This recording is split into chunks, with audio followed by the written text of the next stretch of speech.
호렌이 8개국에서 홈쇼핑을 동시에 하셨다. 네. 네. 그때 100만 불 수출탑을 받으셨는데 그렇지. 그때 한 300만 가까이 했는데 어떻게 이렇게 많이 팔게 되셨어요? 그게 홈쇼핑의 힘이라. 동방 CJ 전체 상품 중에서 1등을 오랫동안 하셨잖아요. 가을빈 전시가 봤잖아. 네. 갔을 때 처음에 가서 우리 얼마나 많이 팔았나. 네. 처음에 정말로 한 3천만씩 팔았나. 모든 걸 잘해도 한 번에 무너질 수도 있다, 이런 얘기를 드리고 싶습니다. 아무튼 사업을 함에 있어서 정말 중요한 거는 저희 후라이팬이 한때 그 중국에서 되게 잘 팔렸었잖아요. 얼만큼 많이 팔렸는지 간단히 한번 말씀해 주시겠어요? 많이 팔릴 때는 한 달에 40피트 하이 큐빅으로 5개 정도. 5개면 한 달에. 한 네. 달에. 한 대에 12,000개가 들어갔으니까 15불 받았나? 한 아, 개에. 네네. 15불을 받았으니까 한 컨테이너 하면은 8만 불 정도 받. 네. 5컨테이너 팔았으니까 많이 팔았지. 거의 한 100만 불 가까이. 그러면 100만 불인데 10안 이상 돼. 아, 10만, 네.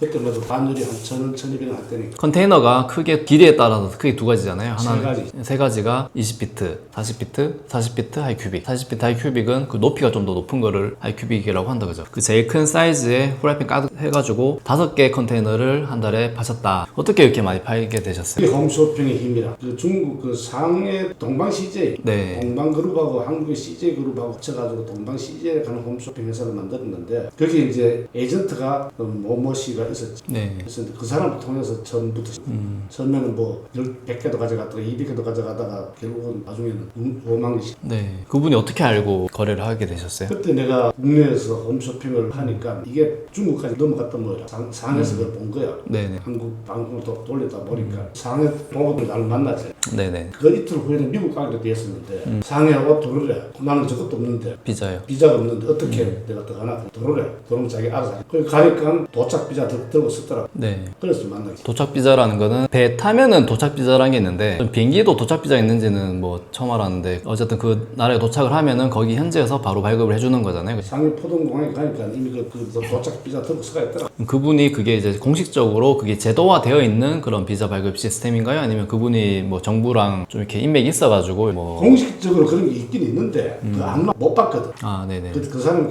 저기 있어 있겠네. 어느 정도 이제 뭐 끈이 있었다 힘이 그죠? 좀 들었겠지. 네. 만나가지고는 한 6개월 안 돼가지고 동방시대 방송을 시작해가 네. 했는데 한 1년 만에 이게 급속도로 커졌지. 그때만 해도 브라이반 하면 한국 코리안 같은 막 중국에서는 최고의 상품이었어요. 그분들이 동방 CJ에서 다른 물건들을 많이 팔고 있던 분들이었나요? 처음에는 홈코드를 팔면서 중국 사람하고 부부간이 돼가지고 네. 팔기 시작했는데 홈쇼핑 딜러들은 여러 가지 물건이 많이 있으면 좋지.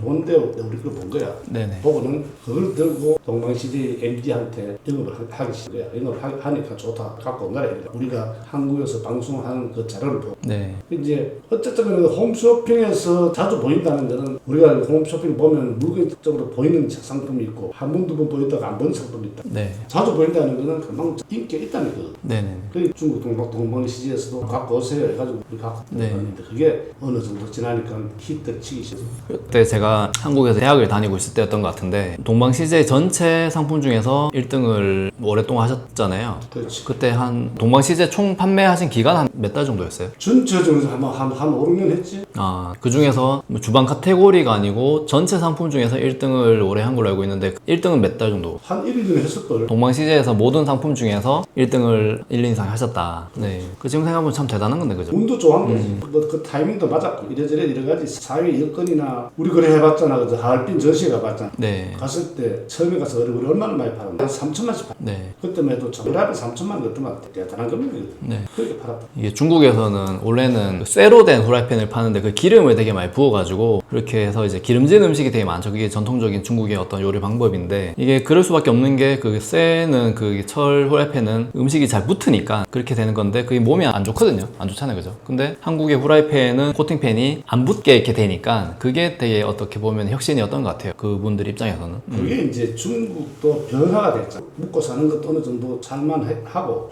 하니까 사람들이 이제 위생에 대한 생각을 하는 거. 또 우리께 그때 타이밍이 잘 맞은 거지. 네. 물론 뭐 대파리나 세계적인 부분들도 많이 있지만은 가격 부분이나 이런 데서는 그래도 우리께 경쟁이 있었고 네. 또 홈쇼핑에서도 한국에서 많이 알려졌기 때문에 중국에서도 자기들이 벤치마크를 거지. 근데 그 당시에 한국에 다른 코팅팬도 많이 있었을 것 같은데 이분들이 왜 하필 우리 거를 선택했어요? 그게 이제 우리가 한국에서 홈쇼핑을 하는 걸 보고 대구 경북에서는 그때 방송만 틀면 우리 홈쇼핑 프라이팬 팔렸거든. 다른 뭐 중국에서 뭐 지금으로 치면은 뭐 해피콜이나 네오플레임이나 뭐 이런 브랜드가 많잖아요. 그때는 뭐, 그런 게 없었지. 키친하트는 있었는데 키친하트는 그때만 해도 프라이팬도 신경 안 쓸 때고 홈쇼핑을 우리처럼 그렇게 하질 않았을 때지. 일본에서는 많이 들어갔는데 일본 들어가는 것들 전부 다 싸구려 요즘 우리나라 중국에서 들어오듯이 그때 일본 들어가는 건 전부 싸구려 팬인데 네. 우리 거는 그래도 그때만 해도 상품 질이 우수했고 또 그래서 국내 홈쇼핑을 장악하다시피 하다 보니까 중국에서 보고 일본에서도 보고 뭐 동남아시아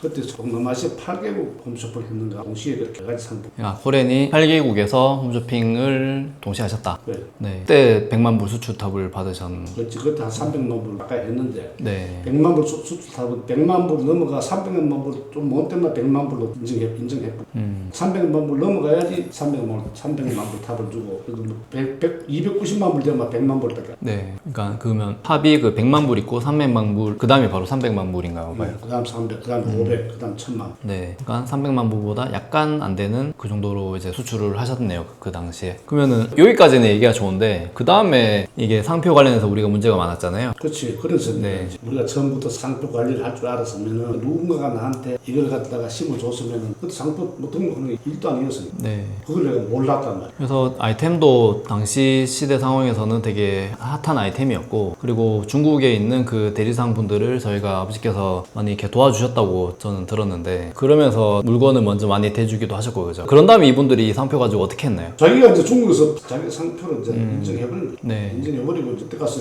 이미 때는 늦은 상표 분쟁을 하니까 결국 거기서 진 거지. 그래서 그때 그분들이 제 기억으로는 녹즙기를 또 코렌으로 만들어서 팔고 그 녹즙기는 또 상표 등록 하셨는데 후라이팬 또 상표 등록 안 하셨더라고요. 그래서 저희가 이제 잽싸게 또 했었고 뭐 어쨌든 그러면서 이분들이 다른 그 한국 후라이팬 공장에다가 물건을 가져갔잖아요. 그러면서 이게 또 문제가 되니까 손잡이에 코레 마크가 있는데 그거를 손잡이는 안 갖고 가고 이 웍만 갖고 갔던 걸로 알고 있는데 그러면서 손잡이를 그 중국에서 조립을 하고요. 그죠? 그랬었는데 그거를 막지 못했던 거는 우리가 상표 등록이 안 돼서 그랬었다. 상표에 대한 무지 몰랐으니까. 네, 지금 뭐 이런저런 사장님들이 이제 마케팅을 해드리거나 뭐 할 때 항상 이제 상표가 등록되어 있는지 그리고 출원이 안 됐으면 출원이 되실 수 있도록 여러 가지를 알려드리거든요. 그러니까 그게 정말 중요한 것 같아요. 그래서 이 영상을 보시는 분들도 본인 사업체의 그 회사 이름이나 그 제품 브랜드에 대한 상표 등록이 되어 있는지 그리고 되어 있더라도 여러 개 분류에 다 되어 있는지 그걸 꼭 체크를 해보시고 사업을 계속 진행하시면 보다 안정적으로 사업을 하실 수 있을 것 같습니다. 상표가 뭐 알다시피 각 분야별로 다 있거든. 네. 각각 다르단 말이야. 전자제품도 다르고 뭐 옷도 다르고 모든 상품이 카테고리를 벗어나면 상표 등록을 다 해준다. 네. 각각 하기 때문에 그걸 일반인들은 잘 모른단 말이야. 그죠? 그래서 잘 아는 사람이 묻든지 멘토한테 묻든지 아니면 전문가한테 상의를 해가지고 상표 등록만큼 특허보다도 더 중요한 게 상표라 생각하더라고요. 그죠. 이름이 중요하죠. 저도 이름을 관리를 잘 못하면 모든 걸 잘해도 한 번에 무너질 수도 있다 이런 얘기를 드리고 싶습니다. 아무튼 사업을 함에 있어서 정말 중요한 거는 상표다. 이번 영상은 여기서 마치겠습니다.